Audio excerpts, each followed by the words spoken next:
கிறிஸ்து இயேசுக்குள் மிகவும் பிரியமாக அழைக்கப்பட்ட அன்புக்குரிய சகோதர சகோதரிகளுக்கு நம்முடைய பிதாவாகிய தேவனுடைய நாமத்தினாலும் அருமை இரட்சகர் கர்த்தர் இயேசுவோட நாமத்தினாலும் அன்பையும் மற்றும் வாழ்த்துக்களையும் தெரிவித்துக் கொள்கிறேன்.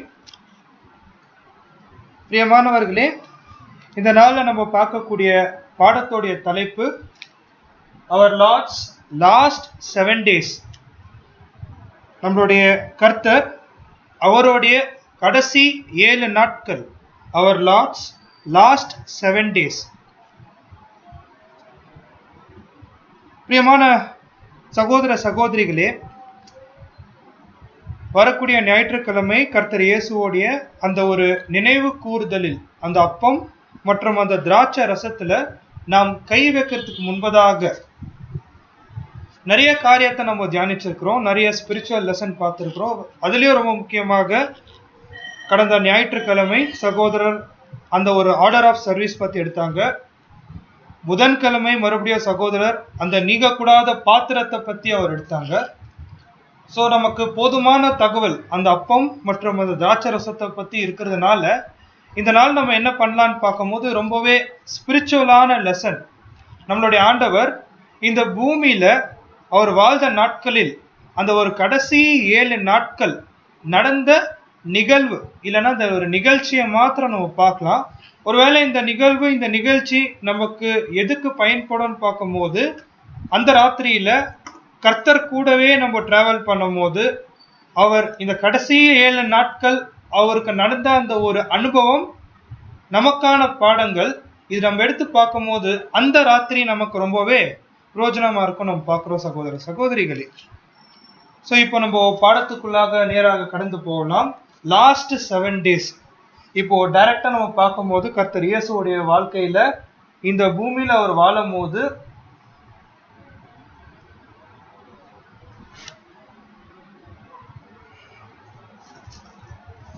நிசான் 8ஆம் தேதி, நிசான் 8ஆம் தேதி, அதாவது நிசான் 8ஆம் தேதி நடந்த நிகழ்ச்சி. அதாவது நிசான் 8ஆம் தேதினா இப்போ நம்மளுடைய நாட்கள்ல நம்ம என்னைக்கு பார்க்கலாம்னா திங்கக்கிழமைங்களா, நிசான் 8. ஓகே, திங்கக்கிழமை நடந்த நிகழ்ச்சி நிசான் 8. என்ன கர்த்தர் பண்ணார் அந்த ஒரு நிசான் 8ஆம் தேதி? அவர் என்ன பண்ணாருன்னு பார்க்கும்போது, ஏன்னா 14ஆம் தேதி அவர் மரணத்துக்கு அவரை ஒப்பு கொடுக்கணும். அது 7 நாளைக்கு முன்னாடி 7 days, அதுல 7வது நாள்ல முதல் நாள் நிசான் 8ஆம் தேதி அவர் செஞ்ச நிகழ்வு என்னன்னு பார்க்கும்போது, முதலாவதாக நம்ம பார்க்கும்போது சகோதர சகோதரிகளே, அவரு ஒரு 6 காரியத்தை நிசான் 8ஆம் தேதி அவர் செஞ்சிருக்கிறார். அந்த 7th day லாஸ்ட் 7 daysல முதல் விஷயம் நம்ம பார்க்கும்போது ஒரு 6 முக்கியமான விஷயத்த அவர் செஞ்சிருக்கிறாரு. நம்ம அதிக ஸ்கிரிப்சர் நம்ம வாசிக்கிறது இல்லை, ஆனா இதோடைய நோட் நம்ம பார்க்கும்போது மார்க் 10வது அதிகாரம் 32 49 வசனம் வரைக்கும் இருக்கு. நம்ம வாசிக்க வேண்டாம், நமக்கு தேவையான பகுதி 32 மாத்திரமே வாசிக்கலாம். மார்க் 10ஆம் அதிகாரம் 32ஆம் வசனம். பின்பு அவர்கள் எருசலேமுக்கு பிரயாணமாய் போகையில் இயேசு அவர்களுக்கு முன்னே நடந்து போனார். இதுதான் அந்த 7 நாட்கள்ல முதல் நாள் கர்த்தர் செஞ்ச என்ன ஒரு காரியம் பார்க்கும்போது, அவர் எருசலேம் நோக்கி எப்படி போனாருங்க? பிரயாணமாய் போகையில் இயேசு அவர்களுக்கு முன்னே நடந்து போனார். எல்லாருக்கும் முன்னாடி கர்த்தர் இயேசு என்ன பண்ணிருக்கிறாருன்னு பார்க்கும்போது அந்த எருசலேமுக்கு அவர் முன்னாடி போயிருக்கிறார். He went before all அப்படின்னு இருக்கு. அப்படின்னா என்ன அர்த்தம் பார்க்கும்போது, எரிகோல இருந்து அவர் எருசலேமுக்கு கடந்து போறாரு. எதுக்கு அவர் கடந்து போறாரு அப்படின்னு நம்ம வசனத்துல வாசிக்கும் போது, மரணத்துக்கு ஒப்பு கொடுக்க முன்ன போறாரு. ஸோ இதுதான் முதல் நிகழ்வு. அந்த கடைசி 7 நாட்கள்ல ஃபர்ஸ்ட் டே கர்த்தர் இயேசு ஜெருசலேம்ல எல்லாருக்கும் முன்னாடி போறாருன்னா என்ன ஒரு காரியம் பார்க்கும்போது, தேவ சித்தத்தை, தேவனுடைய விருப்பம் ரொம்ப கர்த்தர் இயேசு மேல என்னவா இருந்துச்சுன்னா, அவர் மரணத்துக்கு அவர் என்ன பண்ணுங்க, ஒப்பு கொடுக்கணும். அதனால அவர் என்ன பண்ணாருன்னா எல்லாருக்கும் பார்க்கலும் முதலாவது எல்லாருக்கும் முன்னாடி அவர் என்ன பண்ணாருன்னு பார்க்கும்போது அவர் கால்நடையா அவர் கடந்து போது நம்ம பார்க்கிறோம். இதுதான் முதல் சம்பவம். எல்லாருக்கும் முன்பாக கர்த்தர் இயேசு எருசலேம் நோக்கி அவர் போறார். ரெண்டாவது காரியம் என்னன்னு பார்க்கும்போது ரொம்ப இன்ட்ரெஸ்டிங்கான விஷயம்.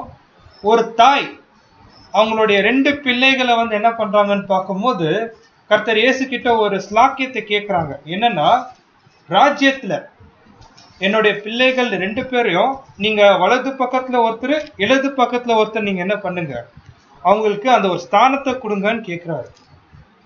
கர்த்தர் இயேசு அந்த தாயை பார்த்து என்ன ஒரு விஷயம் கேட்கிறாருன்னா, நம்ம அந்த ஒரு வசனம் நம்ம வாசிக்கும் போது சகோதர சகோதரிகளே, நீங்க என்ன கேட்கறீங்க உங்களுக்கு தெரியுதா?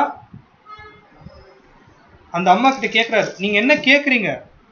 அப்போ கர்த்தர் சொல்றாரு, நான் பெரும் ஸ்தானத்தை உங்களால் பெற முடியுமா? நான் குடிக்கக்கூடிய பாத்திரத்தை உங்களால குடிக்க முடியுமா? இதுதான் 2வது சம்பவம் நம்ம பார்க்கிறோம். அப்போ சீஷர்கள் என்ன சொல்றாங்க?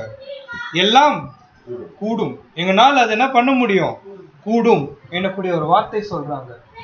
சகோதர சகோதரிகளே, 2வது விஷயம், முதல் பாயிண்ட் நம்ம என்ன பார்த்தோம், ஒரு தீவிரமா நடந்து போனாரு எல்லாருக்கும் முன்பாக. 2வது பாயிண்ட் சீஷர்கள்ட்ட கேட்கிற விஷயம் என்னன்னா, உங்களால் கூடுமா? 21ஆம் தேதி அந்த ராத்திரி நம்ம கேட்கக்கூடிய கேள்வி, நம்மளால கூடுமா? இதுதான் நம்ம பார்க்கிற 2வது விஷயம் அவர் பண்ணாரு. 3வது பாயிண்ட் அவர் என்ன பண்ணாருன்னா, அந்த கடைசி 7 நாட்கள்ல முதல் 7வது நாள் அவர் என்ன பண்ணாருன்னு பார்க்கும்போது ரொம்ப முக்கியமான பாயிண்ட், சீஷர்கள் மத்தியில ஒரு சின்ன ஒரு கான்வர்சேஷன் இல்ல சின்ன ஒரு உரையாடல் நடக்குது. அந்த உரையாடல் கர்த்தர் இயேசு அட்ரஸ் பண்றார். சீஷத்துவத்துக்கு இருக்கக்கூடிய குண லட்சணத்தை மார்க் 10:44 வாசிக்கலாம். மார்க் 10:44.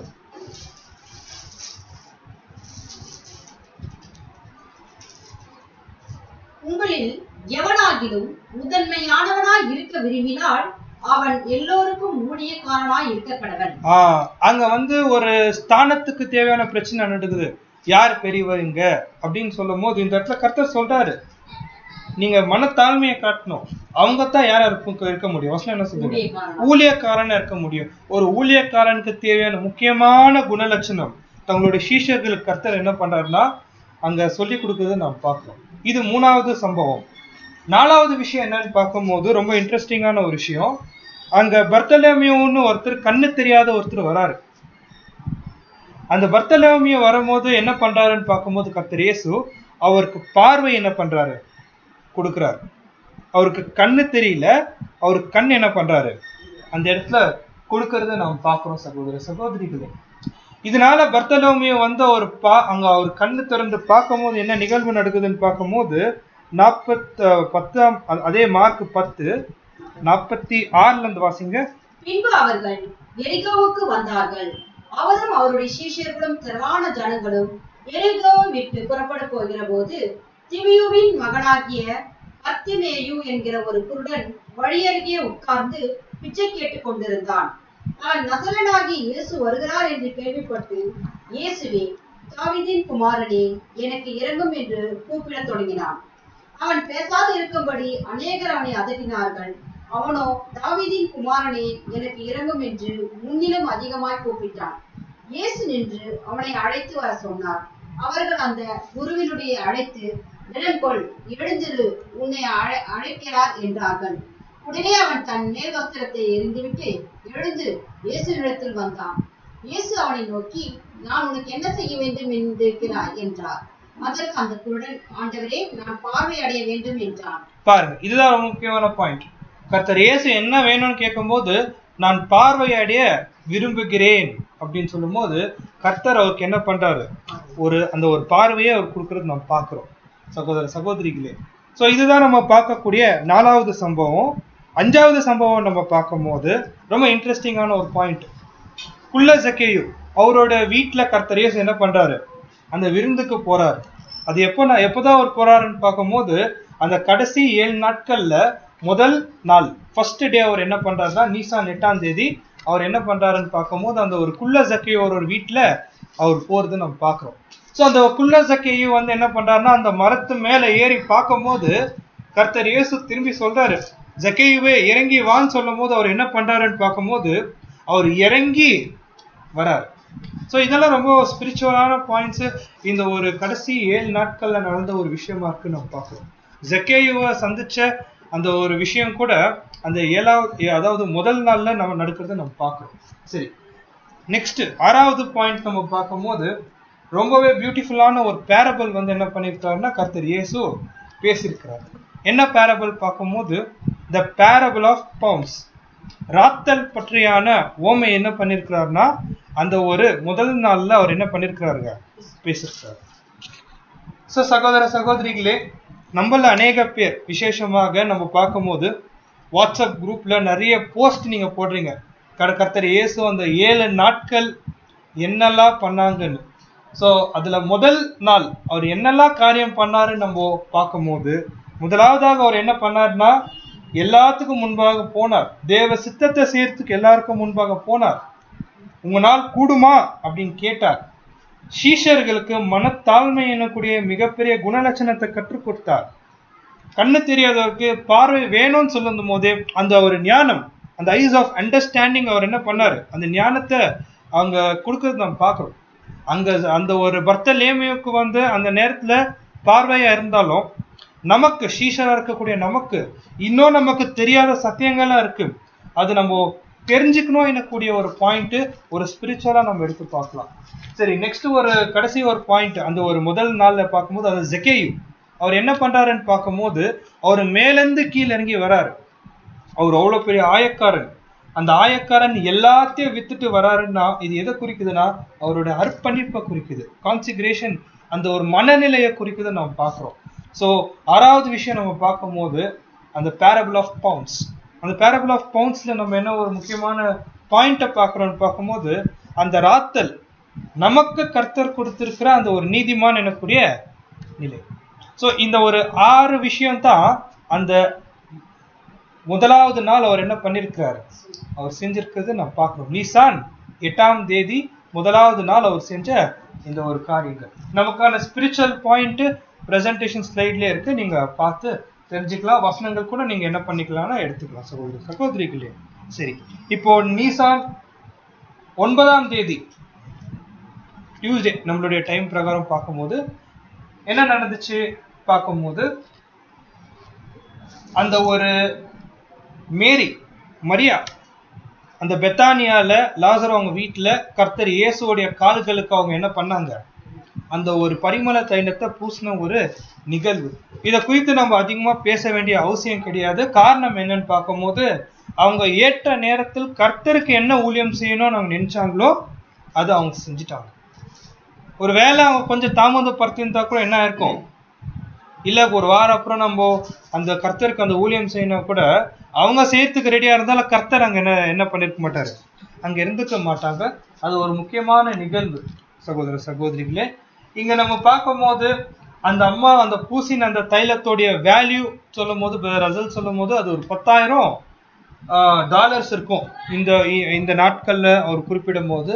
ஸோ அதோடைய கணக்கு நம்ம பார்க்கும்போது நம்மளுடைய இந்தியன் மணில ஏறக்குறைய எவ்வளோ ரூபா வருதுன்னு பார்க்கும்போது 8 லட்சம் ரூபாய் ஏறக்குறைய அது வருது. இது குறித்தான அநேக பாடங்கள், இதோட மெஷர்மெண்ட் சகோதரர்கள் நமக்கு எடுத்திருக்கிறதுனால நம்ம அதிகமா இந்த ஒரு காரியத்தை நம்ம பார்க்கறது இல்லை. இதுல இருந்து நம்ம எடுக்கக்கூடிய ஒரே ஒரு பாயிண்ட் என்னன்னு பார்க்கும்போது ரிசல்ட் சொல்லக்கூடிய ஒரு முக்கியமான விஷயம், அருமையான ஒரு விஷயம் என்னன்னு பார்க்கும்போது என்னன்னா ஒருத்தர் மரணத்துக்கு பிறகு அந்த சவ பெட்டியில நீங்க எவ்வளவுதான் மாலை வச்சாலும் அது பிரயோஜனம் கிடையாது. இருக்கும் போதே நீங்க என்ன பண்ணணும்னு பார்க்கும்போது அவங்களுக்கு செய்ய கண்டுமையை செய்யணும். அதுதான் அந்த அம்மா கர்த்தருக்கு சரியா செஞ்சாங்க. நம்மளுடைய சகோதர சகோதரிகளுக்கு ஏற்ற நேரத்துல நம்ம காட்டக்கூடிய அந்த ஒரு அன்பு, ஏற்ற வேலையில் நம்ம காட்டக்கூடிய நம்மளுடைய ஊழியங்கள், இதுதான் ரொம்ப முக்கியமா இருக்குது நம்ம பார்ப்போம். ஸோ இதுதான் அவங்க 2வது நாள் நீசான் 9ஆம் தேதி நடந்த ஒரு நிகழ்ச்சியா இருக்கு நம்ம பார்க்கலாம். சரி, அடுத்த பாயிண்ட் நம்ம பார்க்கலாம். நீசான் 10ஆம் தேதி வெனஸ்டே நம்மளுடைய டைம்ல என்ன நடந்துச்சுன்னு பார்க்கும்போது சகோதர சகோதரிகளே, கர்த்தர் இயேசு அந்த ஒரு எருசலேம்ல ஒரு பவனியா உள்ள வந்தார். ராஜா, யூதனுடைய ராஜா ஓசானா, தாவீதின் குமாரனுக்கு ஓசானா அப்படின்னு இந்த யூதர்கள் என்ன பண்ணாங்கன்னு பார்க்கும்போது கர்த்தர் இயேசுவை அவர்கள் எருசலேமுக்குள்ள வர வச்ச ஒரு நிகழ்ச்சி. ஸோ இதுல இருந்து நம்ம பார்க்கக்கூடிய ரொம்ப முக்கியமான விஷயம் என்னன்னு பார்க்கும்போது இதெல்லாம் ரொம்பவே ஆவிக்குரியமான பாயிண்ட். கர்த்தர் இயேசு என்ன பண்ணாருன்னு பார்க்கும்போது அவருடைய வாழ்க்கையில தேவன் நிர்ணயிச்சு வைத்த எல்லா தீர்க்க தரிசனத்தையும் அவர் என்ன பண்ணாரு? நிறைவேற்றினார். அதுதான் ரொம்ப முக்கியமான பாயிண்ட். கர்த்தர் இயேசு தாவீதின் குமாரனுக்கு ஓசானா இந்த மாதிரி ஒரு கழுத குட்டி மேல அவர் எருசலேம் நோக்கி வருவாருன்னு தீர்க்க தரிசனம் பழைய ஏற்பாடு காலத்துல இருக்கு. அதை நிறைவேற்றிருந்து நம்ம பார்க்கிறோம். ஒருவேளை நம்ம அந்த வசனத்தை வாசிக்கலாம். ஜெகரியா 9ஆம் அதிகாரம் 9ஆம் வசனம். ஜெகரியா 9:9. சீயோன் குமார்த்தியே மிகவும் களிக்கூறு, எருசலேமின் குமார்த்தியே கெம்பீரி. இதோ உன் ராஜா உன்னிடத்தில் வருகிறார். அவர் நீதி உள்ளவரும் ரட்சிக்கிறவரும் தாழ்மையுள்ளவரும் கழுதையின் மேலும் கழுதை குட்டியாகிய மரியின் மேலும் ஏறி வருகிறவராய் இருக்கிறார். பாருங்க, கழுதை மேலும் கழுதை குட்டியின் மரியின் மேலும் அவர் ஏறி வருகிறார். ஸோ அந்த ஒரு தீர்க்க தரிசனத்தை கர்த்தர் இயேசு என்ன பண்ணாருன்னு பார்க்கும்போது நிறைவேற்று நம்ம பார்க்கிறோம் சகோதர சகோதரிகளே. சரி, கர்த்தர் இயேசு தேவனுடைய குமாரன். பழைய ஏற்பாடு காலத்துல நடந்த எல்லா தீர்க்க தரிசனமும் அவர் என்ன பண்ணிட்டாரு? சரியான விஷயத்துல நிறைவேற்றினார். இப்போ கர்த்தர் இயேசு உடைய சீஷர்களா இருக்கக்கூடிய நாம் இதுல இருந்து நமக்கு என்ன பாடம் அப்படின்னு ஒரு கேள்வி கேட்டா, கண்டிப்பா நம்மளை குறித்து கூட சில தீர்க்க தரிசனங்கள் என்ன இருக்குங்க? பைபிள்ல இருக்கு, வசனத்துல இருக்கு. அந்த எல்லா தீர்க்க தரிசனமும் நாமும் என்ன பண்ணோம்? நிறைவேற்றுறதுக்கு நம்ம என்ன பண்ணோம்? முழு முயற்சி நம்ம எடுக்கணும். சரி, நம்ம பற்றியான சில தீர்க்க தரிசனம் என்ன, எங்கெங்க இருக்கு அப்படின்னு நம்ம ஒரு கேள்வி கேட்கும் போது ஒரு வசனத்தை நம்ம வாசிக்கலாம். ரொம்ப முக்கியமான தீர்க்க தரிசனம், நமக்காக எழுதப்பட்ட ஒரு தீர்க்க தரிசனம். இது நம்ம நிறைவேற்றியே ஆகணும். ஒருவேளை இது நிறைவேற்ற முடியலன்னா சபை வாய்ப்பு அடையிறதுக்கு நம்மளால முடியவே முடியாது. அவ்வளவு முக்கியமான தீர்க்க தரிசனம். ரோமர் 8ஆம் அதிகாரம் 29ஆம் வசனம். நம்முடைய குமாரன் அநேக சகோதரருக்குள்ளே முதற் பேரனாக இருக்கும் பொருட்டு. பாருங்க, கர்த்தர் இயேசு எல்லா சகோதரர்கள் நமக்கு அவர் சகோதரன் தானுங்க. அவர் மத்தியில அவர் முதல் பலனா அவர் என்ன ஆயிட்டார்? அவருடைய ஓட்டத்தை ஓடி முடிச்சிட்டாரு. தேவன் எவர்களை முன்னறிந்தாரோ அவர்களை தமது குமாரனுடைய சாயலுக்கு ஒப்பா இருப்பதற்கு முன் குறித்திருக்கிறார். பாத்தீங்களா, நமக்கு தேவன் முன்னாடியே அவர் முன் குறித்ததான நோக்கம் என்னன்னு பார்க்கும் போது தம்முடைய குமாரனுடைய சாயலா மாறணும். இது நமக்காக அப்போஸ்தலன் பவுல் எழுதி வச்சிருக்க தீர்க்க தரிசனம். நம்ம தேவனால் அழைக்கப்பட்டு தெரிந்து கொள்ளப்பட்டிருக்கிறோம். பாத்தீங்களா, காரணம் நோக்கம் என்ன? அவருடைய குமாரனுடைய சாயலா மாறணும். இந்த தீர்க்க தரிசனத்தை நம்ம என்ன பண்ணுவோங்க? நம்ம வாழ்க்கையில நிறைவேற்றக்கூடியவர்களா இருக்கணும். இன்னொரு 2 வசனத்தை வாசிக்கலாம். ரோமர் 6:4. மேலும் பிதாவின் மகிமையினாலே கிறிஸ்து மரித்தோரிலிருந்து எழுப்பப்பட்டது போல நாமும் புதிதான ஜீவன் உள்ளவராய் நடந்து கொள்ளும்படிக்கு அவருடைய மரணத்துக்குள்ளாகும் ஞானஸ்தானத்தினாலே கிறிஸ்துவுடனே கூட அடக்கம் பண்ணப்பட்டோம். பாருங்க, நாம் செஞ்ச அந்த ஒரு அர்ப்பணிப்பு எப்படி நம்ம அர்ப்பணிச்சோம்? அந்த ஞானஸ்தான வழியாக கர்த்தர் இயேசு கூட நம்ம என்ன பண்ணிட்டோம்? நம்ம மறைச்சிட்டோம். நம்மளுடைய சுய சித்தத்தை அடக்கம் பண்ணிட்டோம். இது நம்ம பத்தி எழுதப்பட்ட சில வசனங்கள். இன்னொரு வசனம் வாசிக்கலாம். 2 தீமோத்தி 2:12.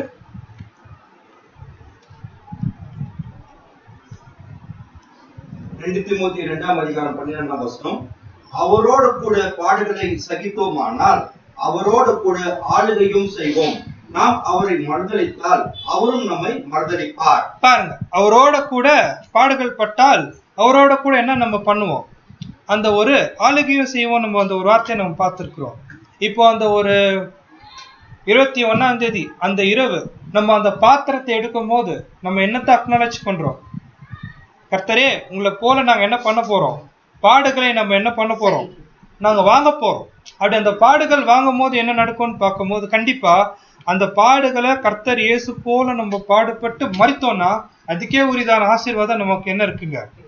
கிடைக்கிறத நம்ம பார்க்கிறோம். சகோதர சகோதரிகளே, என்ன ஒரு பாயிண்ட்? கர்த்தர் இயேசு தேடி தேடி ஆராய்ந்து எல்லா தீர்க்க தரிசனமும் அவர் என்ன பண்ணாரு, அவருடைய வாழ்க்கையில நிறைவேற்றினாரு. அதே போல நமக்கு எழுதப்பட்ட வார்த்தைகள் வசனங்கள் நம்மளும் தேடி தேடி ஆராய்ந்து கர்த்தர் எப்படி நிறைவேற்றினாரோ அவருடைய வாழ்க்கையில நம்மளும் அதே போல நிறைவேற்ற நம்ம முயற்சிக்கலாம் சகோதர சகோதரிகளே. சோ இதுதான் நீசான் 10ஆம் தேதி, அதாவது 3வது நாள் கர்த்தர் இயேசு செஞ்ச சில நிகழ்ச்சி. அடுத்த பாயிண்ட் நம்ம பார்க்கலாம். நீசான் 11ஆம் தேதி, நேத்திய தினம் நம்மளுடைய நாட்கள்ல என்ன பண்ணார் கர்த்தர் இயேசு? 2 முக்கியமான ஒரு காரியத்தை பண்ணார். 2 இம்பார்ட்டன்ட் திங்ஸ்.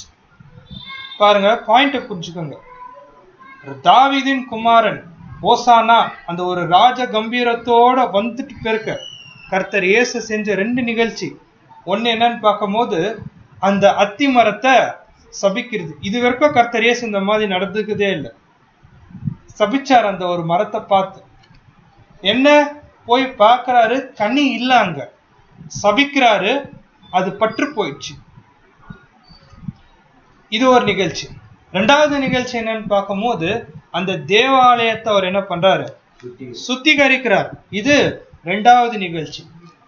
சரி, இப்போ இந்த 2 நிகழ்ச்சியும் நம்ம பார்க்கும் போது 1வது பாயிண்ட் நம்ம எடுத்து பார்க்கும் போது பாருங்க, நம்ம அத்தி மரத்தை பறித்து நம்ம அநேக சகோதரர்கள் பேசியிருக்கிறாங்க. என்னன்னா, எப்பவுமே அந்த ஒரு அத்தி மரத்துல அந்த பழம் எப்படி விடுன்னு பார்க்கும் போது ஃபர்ஸ்ட் ஃப்ரூட் வரும், ஃபர்ஸ்ட் கனி வரும், அதை தொடர்ந்து என்னென்ன வருங்க, இலைகள் வரும். இப்ப கர்த்தர் இயேசு போய் நிக்கிறார் அந்த ஒரு அத்தி மரத்துக்கிட்ட. அங்க பார்த்தா வெறும் பச்சை பச்சேர்னு இலைகள் இருக்கு, கனிகள் அப்படி நம்ம எப்பவுமே பார்த்துருக்கிறோம்.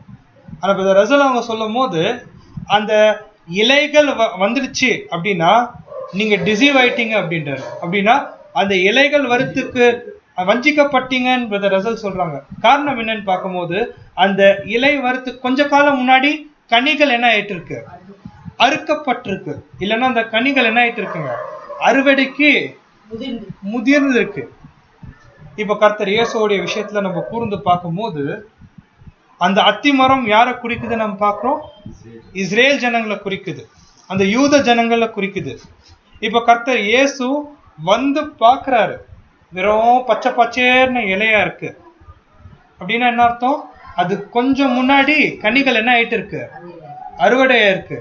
என்ன ஒரு பாயிண்ட் நம்ம வெளியெடுக்கலாம், தேவன் யூத யுகத்துல முழு யூதர்களுக்காகத்தான் கர்த்தர் இயேசுவை என்ன பண்ணார், இந்த பூமிக்கு அனுப்புனார். இந்த பரலோக வாய்ப்பு யாருக்கு மாத்திரம் தான், யூதர்களுக்கு தான் பிரதானமா இருந்துச்சு. ஆனா கர்த்தர் இயேசுவோடைய அந்த ஒரு ஊழியத்துல அந்த யூத யுக அறுவடையில அந்த அறுக்கப்பட்ட பழங்கள் எத்தனை பேர் தான் இருந்தாங்க, வெறும் 12 பேர் தான் இருந்தாங்க. அவங்கள அந்த ஒரு பழத்தை அந்த ஒரு ஃப்ரூட்டை அவர் பெற்றுக்கொண்டு பெருக்க பார்க்கிறார். இதுக்கு மேல கனி கொடுக்க வாய்ப்பே இல்லை அப்படின்னு சொல்லிட்டு அந்த யூதர்களை அவர் என்ன பண்றாருன்னு பார்க்கும்போது கர்ஸ் பண்றாரு. ரொம்ப முக்கியமான பாயிண்ட். யூத யுக அறுவடையில நடந்த விஷயத்த ரொம்ப சிம்பிளா காமிக்கிறார். அவருக்கு தேவையான 12 பழத்தை அவர் எடுத்துட்டு மற்ற அந்த ஒரு பச்சை பச்சையர்னு இருக்கக்கூடிய அந்த ஒரு யூதர்களை அவர் என்ன பண்றாரு, சபிக்கிறத நம்ம பார்க்கணும். இதுதான் ரொம்ப முக்கியமான ஒரு பாயிண்ட் இந்த ஒரு விஷயத்துல. காரணம் என்னன்னு பார்க்கும்போது ஏன் யூதர்கள் வந்து அந்த நிலைக்கு போனாங்கன்னா அவிவிசுவாசம் தான் காரணம். கர்த்தர் இயேசுவ மேசியான்னு விசுவாசித்து இருந்தா போதும், அவங்க அந்த கனி கொடுக்கிற வகுப்பாரா வந்திருப்பாங்க. ஆனா அவங்க செய்யாதனால அவங்க என்ன பண்ணிட்டாங்கன்னா ஒரு மிகப்பெரிய சாபத்துக்குள்ள போது நம்ம பார்க்கணும். சரி, அதே போல 2வது நிகழ்ச்சி ரொம்ப முக்கியமான ஒரு பாயிண்ட். ஆலயத்தை அவர் என்ன பண்றாருன்னா சுத்திகரிக்கிறார், கிளென்சிங் ஆஃப் த டெம்பிள். இதுதான் ரொம்ப முக்கியமான விஷயம். ரெண்டும் வந்து ஏறக்குறைய ஒரே விஷயம்தான், சுத்திகரிக்கக்கூடிய விஷயம்தான். இந்த ஒரு ஆலயத்தை சுத்திகரிக்கும் போது சில தகவல்கள் கொடுக்கும் போது கர்த்தர் இயேசு டைரக்டா டெம்பிள்குள்ள போய் கிளென்ஸ் பண்ணார்னா டெம்பிள்ல எந்த பகுதியில வந்து அவர் பண்ணார்னு சில தகவல் கொடுக்கும் போது பாருங்க, அந்த எருசலேமுடைய அந்த தேவாலயத்தை நீங்க பார்க்கும் போது நிறைய பிளேஸ் இருக்கு, நிறைய இடங்கள் இருக்கு அந்த ஒரு எருசலேம் தேவாலயத்துல. அதுலயும் விசேஷமாக கர்த்தர் எங்க வந்து அந்த ஆலயத்தை சுத்திகரிச்சிருக்குவாருன்னு பார்க்கும்போது இங்க த கோர்ட் ஆஃப் ஜென்டைல் இருக்கு பாத்தீங்களா, புறஜாதிகளுடைய அந்த ஒரு பிரகாரம், அந்த இடத்துல தான் வந்து என்ன பண்ணிருக்கிறாங்கன்னு பார்க்கும்போது சில என்ன சொல்றதுங்க, சுத்திகரிப்பு இல்லைங்க, வியாபாரம் செஞ்சிருக்கிறாங்க. காரணம் என்னன்னு பார்க்கும்போது, உலகம் எங்க இருக்கக்கூடிய யூதர்கள் அவங்க பஸ்காக்காக எங்க வராங்க, எருசலேமுக்கு வராங்க. ஃபார் எக்ஸாம்பிள் நம்ம எப்படி புரிஞ்சுக்கலாம்னு பார்க்கும்போது, ஒரு யூதர் இந்தியால இருந்து வராருன்னு வச்சுக்கோங்க, அவர் கையில என்ன கரன்சி இருக்கும்னு பார்க்கும்போது இந்தியன் கரன்சி தான் இருக்கும். இப்போ அந்த மாதிரி நபர்கள் எங்க போய் அந்த ஒரு மணியை டிரான்சாக்ஷன் பண்ணுவாங்கன்னு பார்க்கும்போது, இந்த கோர்ட் ஆஃப் ஜென்டைல்ல தான் அவங்க என்ன பண்ணுவாங்கன்னு பார்க்கும்போது டிரான்சாக்ஷன் பண்ணுவாங்க. பாருங்க, அங்க கொடுக்கக்கூடிய தகவல் இருக்கு. அந்த ஒரு மணியை அவங்க எக்ஸ்சேஞ்ச் பண்ணுவாங்க. கொடுக்கக்கூடிய பணத்துக்கு ஷேக்கலாக, அதுக்கு ஈக்குவலான மணி ஷேக்கலாக இவங்க என்ன பண்ணுவாங்கன்னா பெற்றுக்கொண்டு, அது அதாவது தேவாலயத்துல போயிட்டு அவங்க என்ன பண்ணுவாங்கன்னா காணிக்கை செலுத்துவாங்க. இவங்க காணிக்கை செலுத்தினா மாத்திரம் பரவாயில்ல, இதை ஒரு வியாபாரமா பண்ணிட்டாங்க, கமிஷனுக்கு பண்ணிட்டாங்க. பிளஸ் உங்களுக்கு பிஜன், அப்புறம் ஆடு மாடுகள் ஏதாவது வேணும்னா நீங்க ஸ்டால்ல நீங்க புக் பண்ணிட்டா போதும், அவங்க என்ன பண்ணுவாங்க, அது கொடுக்குவாங்க. இது காலப்போக்கில் என்ன ஆயிடுச்சுன்னு பார்க்கும்போது, ஏறக்குறைய எப்படி ஆயிடுச்சுன்னு பார்க்கும்போது ஒரு வேளாங்கண்ணி போல ஆயிடுச்சு. வெறும் மணி எக்ஸ்சேஞ்ச். உதாரணத்துக்கு வேளாங்கண்ணில என்ன நடக்குதுங்க, இப்போ யாருக்குன்னா கை கால் வலின்னு பார்க்கும்போது ஒரு சின்ன தகுடு கொடுக்குவாங்க. 10 ரூபாய்க்கு அந்த தகுடு போயிட்டு நம்ம வாங்கிட்டு அங்க அந்த ஒரு காணிக்கை பெட்டியில போட்டோம்னா தகுடு மறுபடியும் எங்க போவோங்க, கடைக்கு போவோம். இந்த மாதிரி ஒரு டிரான்சாக்ஷன் எங்க ஆச்சுன்னு பார்க்கும்போது தேவனுடைய தேவாலயத்துக்குள்ள ஆச்சு. இவ்வளவு வருஷமா பார்த்துக்கிற கர்த்தர் இயேசு, அவர் அந்த ஒரு ராஜாதி ராஜாவா அந்த எருசலேமுக்குள்ள வந்துட்டு அந்த ஒரு அதிகாரத்தோட அவர் என்ன பண்றாருன்னு பார்க்கும்போது இந்த ஒரு ஆலயத்தை சுத்திகரிக்கிறார். ரொம்ப முக்கியமான பாயிண்ட். இங்க என்ன ஒரு விஷயம் நம்ம எடுக்கிறோம் நம்ம பார்க்கும்போது சகோதர சகோதரிகளே, டிரான்சாக்ஷன்ஸ், எஸ்பெஷலி ரொம்ப பிசினஸ் டிரான்சாக்ஷன் எங்க நடந்திருக்குன்னு பார்க்கும்போது ஆலயத்துல. இது முழுக்க ஒரு தேவாலயம் அப்படின்னு சொல்லும் போது அங்க வெறும் தேவனுக்கு ஆராதனை செலுத்தக்கூடியதா இருக்கணும், தேவனுக்கு மகிமை செலுத்தக்கூடிய ஒரு ஸ்தலமா இருக்கணும். அங்க எந்த ஒரு உலகத்தோடைய ஆவி, உலகத்தோடைய சிந்தை, உலகத்தோடைய எந்த இன்ஃப்ளூயன்ஸா வராதபடிக்கு காத்துக்கொள்ளணும். ஆனா அந்த இடத்துல என்ன ஆயிடுச்சுங்க, எல்லா விதமான உலக போக்கும் அங்க நடந்ததுனால தான் கர்த்தர் இயேசு அதை சுத்திகரிச்சு. ஒருவேளை நம்ம எடுத்து பார்க்கும்போது தேவனுடைய ஆலயம் யார் தான்? இப்போ நாம் தான் தேவனுடைய ஆலயம். நம்மளை நாமே சுத்திகரிக்கிறதுக்கு தான் தேவன் நம்மள என்ன பண்ணிருக்கிறாரு, அழைக்கப்பட்டிருக்கிறார் சகோதர சகோதரிகள். ஸோ இங்க எடுக்கக்கூடிய ரொம்ப முக்கியமான பாயிண்ட், இந்த ஒரு பந்தியில மாத்திரம் கிடையாதுங்க, நமக்குள்ள எந்த ஒரு உலக ஆவி இல்லாதபடிக்கு காத்துக்கொள்ளும். ஸோ இதுதான் ரொம்ப முக்கியமான ஒரு விஷயம். 2 காரியங்கள். அந்த ஒரு அவிவிசுவாசம் நிமித்தமா இஸ்ரேல் ஜனங்க சபிக்கப்பட்டாங்க. வெறும் சீஷர்கள் மாத்திரம் அவங்க கனி கொடுக்கிறவர்களா அவங்க மாறிட்டாங்க, அது ஒரு விஷயம். 2வது, எந்த ஒரு உலக ஆவியும் தேவ ஆலயத்துக்குள்ள வராதபடிக்கு கர்த்தர் இயேசுவும் அந்த சுத்திகரிச்சார் பார்த்தீங்களா? அதே போல நமக்குள்ள எந்த ஒரு உலக ஆவி வராதபடிக்கு காத்துக்கொள்ளும். இதுதான் கர்த்தர் இயேசு நேற்றைய தினம் நம்மளுடைய நாட்கள்ல இல்ல கர்த்தர் இயேசுடைய வாழ்க்கையில நீசான் 11ஆம் தேதி அவர் செஞ்ச ஒரு விஷயமாக்கு நம்ம பார்க்கிறோம். சரி, அடுத்த பாயிண்ட் நம்ம பார்க்கும்போது நீசான் 12ஆவது தேதி இன்னைக்கு கர்த்தர் இயேசு என்ன வேலை பண்ணார்? சகோதர சகோதரிகளே, இன்றைய நாள்ல கர்த்தர் இயேசு இல்லைன்னா 5வது நாள் நம்ம எடுத்துக்கலாம், கர்த்தர் இயேசுவோடைய இல்லைன்னா 3 நாளைக்கு முன்னாடி எப்படின்னா நம்ம எடுத்துக்கலாம். ஆனா இந்த நாள்ல கர்த்தர் என்ன ஒரு முக்கியமான ஊழியம் அவருடைய வாழ்கிற நாட்கள் அவர் செஞ்சாருன்னு பார்க்கும்போது, ரொம்ப பெரிய பெரிய தீர்க்க தரிசனங்கள், ரொம்ப முக்கியமா சொல்லும் போது அவருடைய 2ஆம் வந்திருத்தல் குறித்து அநேக தீர்க்க தரிசனங்கள் எங்கதான் பேசியிருக்கிறாருன்னு பார்க்கும்போது நீசான் 12ஆவது தேதி தான். அதாவது இந்த நாள்ல என்னென்ன விஷயங்கள் பேசியிருக்கிறாருன்னு பார்க்கும்போது சகோதர சகோதரிகளே, 10 கன்னிகை பற்றியான ஓமை. ஒரு வேலை சிம்பிளா சொல்லணும்னா மத்தேயு 24 அதிகாரம் 25ஆம் அதிகாரம் இதெல்லாம் என்னைக்குதான் பேசியிருக்கிறாரு, இங்கதான் பேசியிருக்கிறாரு. இதுதான் கர்த்தர் இயேசு செஞ்ச மிகப்பெரிய பப்ளிக் மினிஸ்ட்ரி. மிகப்பெரிய பப்ளிக் மினிஸ்ட்ரின்னு என்ன சொல்றதுங்க, பப்ளிக் மினிஸ்ட்ரி. அதான் பப்ளிக் மினிஸ்ட்ரினா அவர் ஓப்பன் ஏர் மீட்டிங் மாதிரி அவர் என்ன பண்ணிருக்கிறாருன்னா அவர் வந்து அவருடைய ஊழியத்தை செஞ்சிருக்கிறாரு. 10 கன்னிகை பற்றியான ஓமை, அத்திமரம் குறித்தான ஓமை, parable of the man, அதாவது அந்த மனுஷன் குறித்தான ஓமை. அதாவது இந்த கான்செப்டை பார்க்கும்போது ஒருத்தர் திராட்சை செடியை வந்து என்ன பண்ணிருக்கிறார், குத்தகை விட்டிருக்கிறாரு. அவருடைய மகனை என்ன பண்ணிடுவாங்க, கொலை செஞ்சிடுவாங்க. இந்த ஓமை எல்லாம் எப்ப பேசிருக்கிறாருன்னு பார்க்கும்போது நம்மளோட நாட்கள்ல இன்னைக்கு நிசான் 12வது தேதி 12th நிசான் 12th அவர் பேசிருக்கிறது நம்ம பார்க்கிறோம். ரொம்ப முக்கியமான பெரிய பெரிய தீர்க்க தரிசனங்கள். இதெல்லாம் எதை குறிக்குதுன்னு பார்க்கும்போது நம்மளோட நாட்கள்ல ரொம்பவே ஜாக்கிரதை உள்ளவராக இருக்கணும். ஒருவேளை 10 கன்னிகை ஓமை எடுத்துக்கணும்னா புத்தி உள்ளவர்கள், புத்தி இல்லாதவர்கள், ஃபெய்த்ஃபுல் அன்ஃபெய்த்ஃபுல் வர்ஜின்ஸ். அதுக்கப்புறம் நம்ம பார்க்கும்போது அந்த அத்தி மரம் எப்படி மாம்சீக இஸ்ரேலர்கள் அவங்க அந்த ஒரு நிலையை விட்டாங்களோ, நமக்கு என்ன ஒரு விஷயம், ஃபெய்த்து, ஸ்ட்ரென்தனிங், இந்த ஒரு சில பாயிண்ட்ஸ் எல்லாம் என்ன பண்றாருன்னு பார்க்கும்போது இந்த நாள்ல ஒரு மிகப்பெரிய ஊழியமா செய்யறாரு. ஆனா இந்த ஊழியம் செய்யும் போது கர்த்தருக்கு ஒரு மிகப்பெரிய தடைகள் வந்துச்சு. ஏன்னா ரொம்ப பெரிய விஷயத்த பேசும்போது ரொம்ப பெரிய எதிர்ப்புகளும் வந்திருக்கும். அதை எப்படி அவர் டேக்கிள் பண்ணாருன்னு பார்க்கும்போது ரொம்பவே மனத்தாழ்மையோடு டேக்கிள் பண்ணிருக்காரு. அதுதான் ஒரு முக்கியமான பாயிண்ட். என்னன்னு பார்க்கும்போது ஊழியக்காரர்களா இருக்கக்கூடிய யாருன்னா இருக்கட்டும், பேசக்கூடிய ஸ்தானத்துல இருக்கிற எந்த சகோதரனா இருக்கட்டும், அவங்க ரொம்ப ஹம்பிள்னஸா காத்துக்கொள்ளுங்க. இல்லைன்னா அவங்களுக்குள்ள என்ன வந்துடும், பெருமை வரக்கூடிய வாய்ப்பு இருக்கு. ரொம்ப ஸ்ட்ரகிள், கஷ்டம்.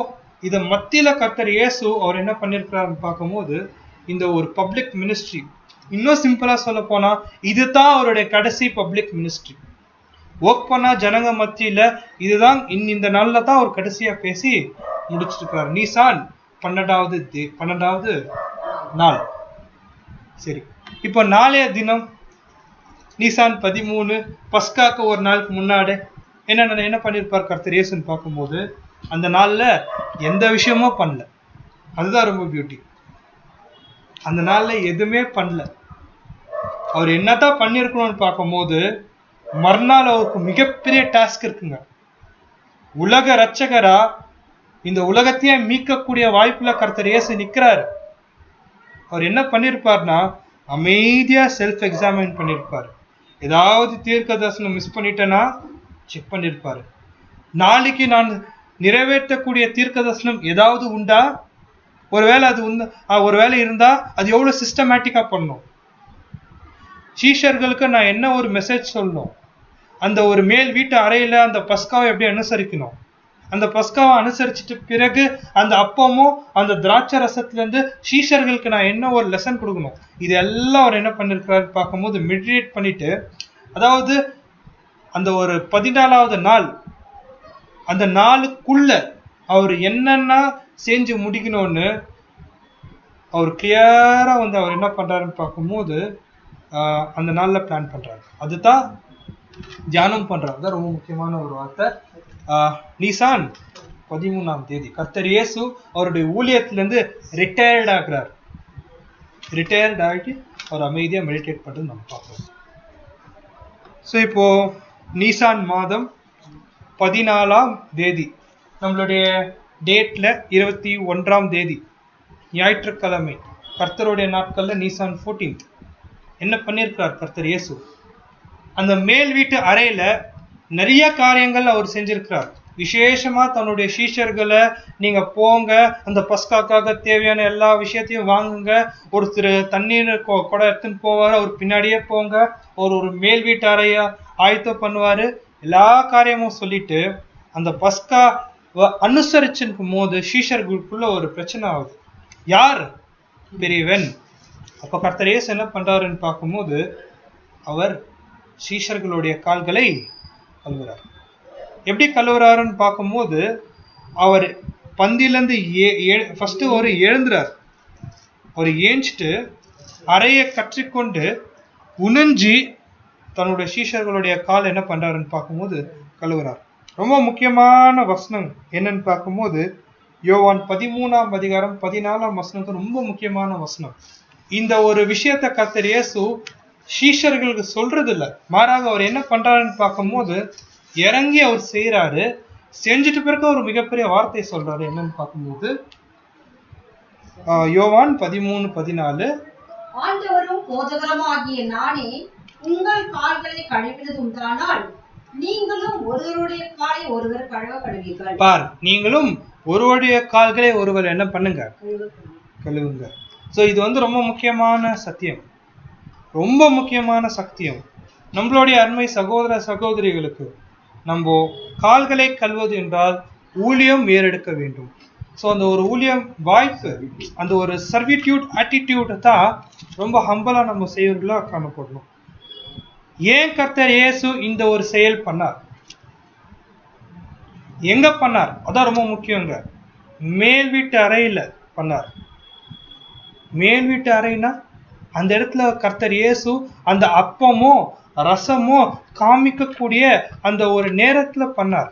அப்படின்னா என்ன ஒரு பாயிண்ட் நம்ம எடுக்கலாம்னா, அந்த ஒரு மேல் வீட்டு அறை, நமக்கான மேல் வீட்டு அறை என்னைக்குங்க, 21ஆம் தேதி நம்மளுடைய எக்லீஷியால நம்ம செய்யக்கூடிய அந்த டைம்ல கூட கண்டிப்பா நம்ம என்ன ஆகக்கூடிய வாய்ப்பு இருக்கு, நம்ம மனநிலை சீர்குலைய வாய்ப்பு இருக்கு, நமக்குள்ள பெருமை வர வாய்ப்பு இருக்கு, நமக்குள்ள துர்குணங்கள் வரக்கூடிய வாய்ப்பு இருக்கு. அதனாலதான் கர்த்தர் என்ன பண்ணிட்டாருன்னு பார்க்கும்போது, அவரே இறங்கி செஞ்சாருன்னா, நான் அந்த ஒரு 21ஆம் தேதி அந்த நைட்டு நம்ம என்ன யோசிக்கணும்னா, நம்ம இடறி உலகத்துக்கு நிறைய வாய்ப்பு இருக்கு.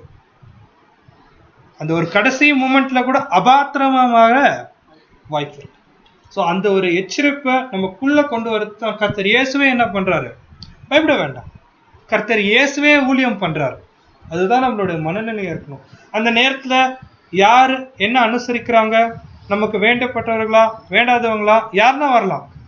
ஆனா நம்மளுடைய மனநிலை எப்படி இருக்கணும்னு பார்க்கும்போது கர்த்தரை மாத்திரம் பார்க்கலாம், அவர் செஞ்ச காரியங்கள் மாத்திரம் நம்ம நினைவு கூறலாம். அதனால தான் இந்த ஒரு பாடம் நம்ம இந்த நாள்ல எடுக்க ஒரு வாய்ப்பா இருந்துச்சு நம்ம பார்க்கிறோம் சகோதர சகோதரி. சரி, இதுதான் மேல் வீட்டு அறையில நடந்த விஷயம். இதை தொடர்ந்து உங்களுக்கு நல்லாவே தெரியும். நெக்ஸ்ட் என்ன ஒரு ஈவெண்ட் ஆச்சுன்னு பார்க்கும்போது, நீசான் 14ஆம் தேதி நம்ம பார்க்கும்போது கர்த்தர் இயேசு அந்த ஒரு மேல் வீட்டு அறையில அவர்களுடைய கால்களை கழுவுறாரு. அது ரொம்ப முக்கியமான ஒரு நிகழ்வா இருந்துச்சு நம்ம பார்க்கிறோம். அதை தொடர்ந்து பாருங்க, சில போட்டோஸ் உங்களுக்கு நான் டிஸ்பிளே பண்ணியிருக்கிறேன். அந்த மேல் வீட்டு அறை எப்படி இருக்கும், அவங்க எப்படி அந்த ஒரு பந்திய அனுசரிச்சிருப்பாங்க. நிறைய சகோதரர்கள் பேசியிருக்கிறாங்க இது ஒரு பாயிண்ட். எஸ்பெஷலி அவங்க உக்காந்து இருக்கிற அந்த ஸ்டைல், ரோமன் மெத்தடாலஜி, ட்ரைக்ளீனியம் மெத்தட், அப்படி அந்த ஒரு பா ஷேப்ல உட்காடுறாங்க பாத்தீங்களா, அந்த ஒரு சோஃபா எப்படி போட்டு உட்காந்துருக்காங்க, டைனிங் அரேஞ்ச்மெண்ட் பாருங்க. ஸோ இப்படிதான் கர்த்தர் இயேசு அவங்க என்ன பண்ணிருக்காங்கன்னு பார்க்கும்போது அந்த ஒரு மேல் வீட்டு அறையில அவங்க அனுசரிச்சிருப்பாங்க நம்ம பார்க்கிறோம். சரி, நெக்ஸ்ட் தீர்க்க தரிசனம் சொன்ன மாதிரி கர்த்தர் இயேசு அந்த நீசான் 14ஆம் தேதி என்ன பண்ணிருக்கிறாருன்னு பார்க்கும்போது, குறிக்கப்பட்ட அந்த நாளுக்குள்ள அவர் என்ன பண்ணிருக்கிறாரு, மறிச்சிருக்கிறாரு. இந்த சார்ட்டை நீங்க நல்லா ஞாபகம் வச்சுக்கோங்க. கர்த்தர் இயேசு கரெக்டா 6 மணிக்கு வந்தாரு அந்த ஒரு மேல் வீட்டு அறையில. அந்த ஒரு சீஷர்களுக்கு என்ன பண்ணிருக்கிறாரு, அந்த ஒரு பாஸ் ஓவர் பழைய ஏற்பாட்டு நிரலை செய்ய வச்சாரு, முடிச்சாரு. அதுல இருக்கக்கூடிய மிச்ச பகுதியா இருக்கக்கூடிய அந்த புளிப்பில்லாத அப்பத்தை எடுத்து, அங்க இருக்கக்கூடிய திராட்சை ரசத்தை எடுத்து அந்த அடையாளத்தை காமிக்கிறாரு. எப்போ இந்த நிகழ்வுலாம் பார்க்கும்போது ஒரு 8 மணி ஆயிட்டு இருக்கும். அந்த 8 o'clock முடிச்சுட்டு நெக்ஸ்ட் அவர் எங்க போறாருன்னு பார்க்கும்போது கெத்செமனே தோட்டத்துக்கு போறாரு. கெத்செமனே தோட்டத்துக்கு போய் அவங்க எல்லா பாடுகளை அனுபவித்து கரெக்டா அந்த ஒரு 3 மணிக்கு மரணத்துக்குள்ள போயிட்டு கரெக்டா அந்த ஒரு 6 மணிக்குள்ளாக கர்த்தர் இயேசு என்ன பண்ணிடுறாங்க, அடக்கம் பண்ணிடுறாங்க. அப்படின்னா என்ன, 6 மணிலேருந்து 6 மணிக்குள்ள பிட்வீன் த ஈவினிங்ஸ் கர்த்தர் இயேசு என்ன பண்ணிடுறாங்கன்னு பார்க்கும்போது அவர் பஸ்கா ஆடா குறிக்கப்பட்ட அந்த ஒரு நேரத்துல அவர் என்ன பண்றாரு, மறிக்கிறது நம்ம பார்க்கிறோம் சகோதர சகோதரிகளே. ஸோ இதுதான் நம்ம இந்த ஒரு சாட்ல பார்க்கக்கூடிய விஷயம்.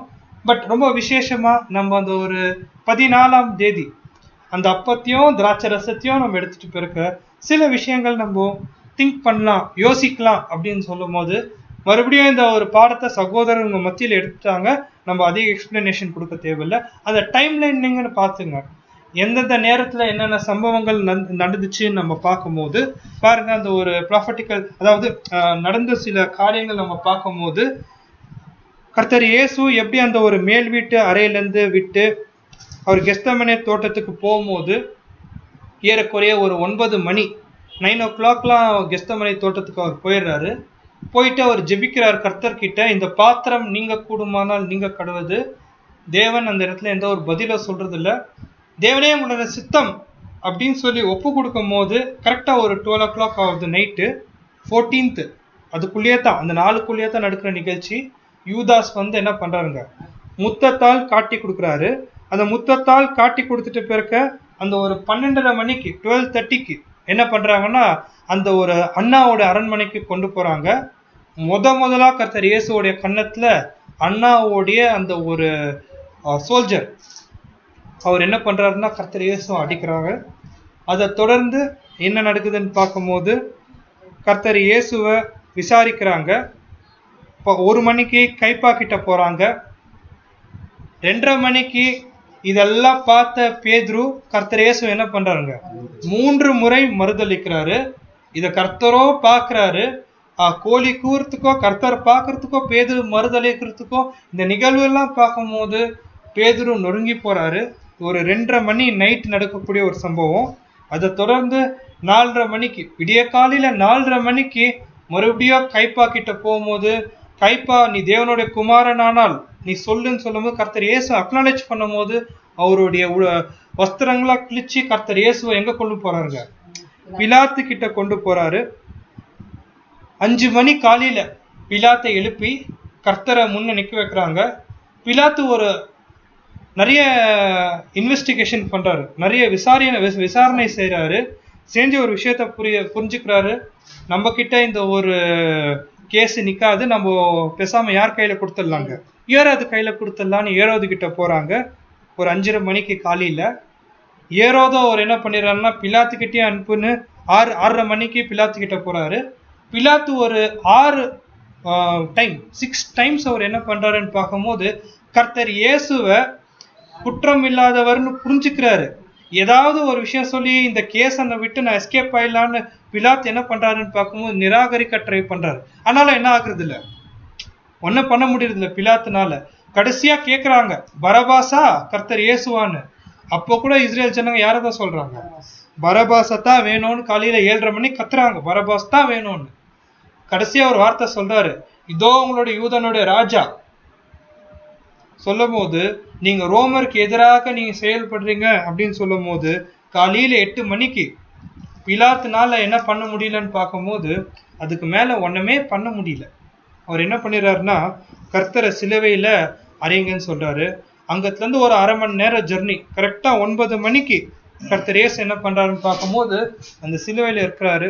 அந்த சிலுவையில நடந்த நிகழ்ச்சி பார்க்கும்போது தன்னுடைய அந்த கல்வரு கிட்ட பேசுற விஷயம், தன்னோட தாயை யோவான் கிட்ட ஒப்படைக்கக்கூடிய விஷயம், இதெல்லாம் 9ல இருந்து 12 மணிக்குள்ள நடக்கிற விஷயம். கரெக்டா 12 o'clock ஒரு பெரிய காரிருள் என்ன ஆகுதுன்னு பார்க்கும்போது கர்த்தரை கிட்ட சூழ்ந்து புரிஞ்சுக்கிறார் கர்த்தர் இயேசு என்னோட பிதா என்ன பண்ணிட்டாரு, என்னை கை விட்டுட்டாருன்னு. கரெக்டா 3 மணிக்கு கர்த்தர் இயேசு என்ன பண்ணிட்டாருன்னா தன்னுடைய ஜீவனை மரணத்துக்குள்ள ஒப்பு கொடுக்குறாரு. 3 மணிக்கு செத்த கர்த்தர் இயேசு 5 மணிக்குள்ள அவங்க அடக்கம் பண்ணிட்டு 6 மணிக்குள்ள கர்த்தர் இயேசு என்ன பண்ணிடுறாங்க, அந்த சிலுவையில அடக்கம் பண்ணிடுறாங்க. இன் பிட்வீன் த 2 evenings கர்த்தர் இயேசு என்ன பண்ணிட்டாருன்னா அந்த மரணத்துக்குள்ள ஒப்பு கொடுத்தது நம்ம பார்க்கணும். பிரியமான சகோதர சகோதரிகளே, இதுதான் கர்த்தர் இயேசு அந்த கடைசி 7 நாட்கள், இந்த பூமியில வாழ்ந்த கடைசி 7 நாட்கள் கர்த்தர் இயேசு செஞ்ச ஒரு நிகழ்வு. ஒருவேளை நம்மளுடைய பர்சனல் மெடிடேஷன்ல நம்ம என்ன பண்ணலாம்னா கர்த்தர் எவ்வாறு பாடுபட்டாரோ அந்த ஒரு நேரம் அந்த காலம் ரொம்ப முக்கியம்.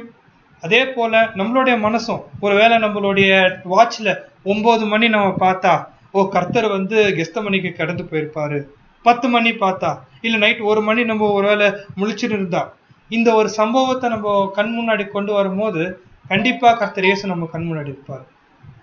இது நம்மளுடைய மெமோரியல் மாத்திரம் இல்லை, ஒரு போஸ்ட் மெமோரியல் மெடிடேஷன் கூட இந்த ஒரு சில பாயிண்ட்ஸ் ரொம்பவே யூஸ் ஆகும் நம்ம பார்க்கணும். தேவன் தாமே ஆசீர்வதிப்பாராக. பொறுமையோட கேட்ட அன்புக்குரிய சகோதர சகோதரிகளுக்கு கிறிஸ்து இயேசுக்குள்ளாக என்னுடைய அன்பின் வாழ்த்துக்களை தெரிவித்துக் கொள்கிறேன். கண்டிப்பா இந்த ஒரு மெமோரியல் நமக்கு ரொம்பவே பிரயோஜனமா இருக்கும் என்னுடைய விசுவாசத்தோட. கண்டிப்பா உங்களுக்காக நான் ஜெபம் செய்யறேன். அதே போல எங்களுக்காக கூட நீங்க என்ன பண்ணுங்க, உங்களுடைய தனிப்பட்ட ஜெபத்தை நினைத்து கொள்ளுமாறு தாழ்மையோடு கேட்டுக்கொள்கிறேன். ஆமீன்.